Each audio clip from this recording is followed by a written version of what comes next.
प्रधानमंत्री नरेंद्र मोदी ने बेलगावी में जनसभा को संबोधित करते हुए कहा कि भारत जब मजबूत होता है तो हर भारतीय खुश होता है, लेकिन कांग्रेस देश हित से इतना दूर हो चुकी है कि उसे देश की उपलब्धियां अच्छी नहीं लगती। भारत की हर सफलता पर उन्हें शर्म आने लगी है। उन्होंने ईवीएम के बहाने पूरे दुनिया में भारत को बदनाम करने की कोशिश की है। पिछले 10 वर्षों में भाजपा एनडीए सरकार ने देश के नागरिकों की ईज ऑफ लिविंग के लिए बहुत काम किया है। इसका बड़ा उदाहरण भारतीय न्याय संहिता है। कांग्रेस मानसिक रूप से अंग्रेजों की गुलामी में ही जी रही है। अब भारत में न्याय संहिता के में दंड को नहीं बल्कि न्याय देने को प्राथमिकता दी गई है। वहीं उन्होंने कहा कि हुबली में कॉलेज कैंपस में जो हुआ उसने देश में भूचाल मचा दिया है। उस बेटी का परिवार एक्शन की मांग कर रहा है, लेकिन कांग्रेस की सरकार तुष्टीकरण के दबाव में ही प्राथमिकता दे रही है। उसके लिए नेहा जैसी बेटियों की जिंदगी की कीमत नहीं है, उन्हें अपने वोट बैंक की चिंता है।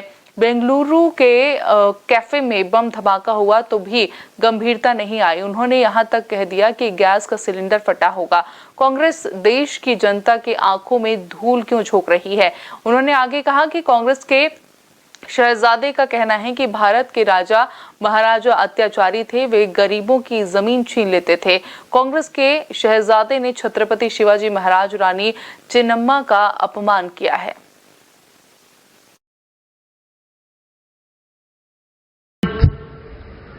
हुबली में हमारी एक बेटी के साथ जो कॉलेज कैंपस में हुआ, उसने तो पूरे देश में भूचाल ला दिया है।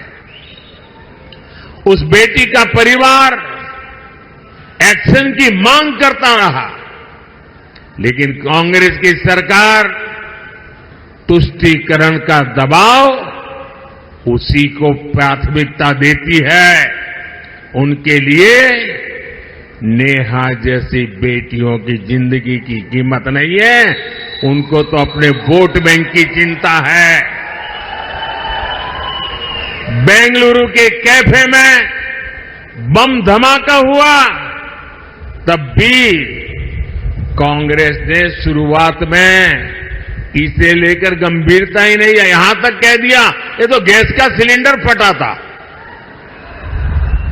देश की जनता के आंख में क्यों धूल झोंक रहे हो कांग्रेस के लोग? अगर तुमसे नहीं बनता है तो छोड़कर के घर चले जाओ।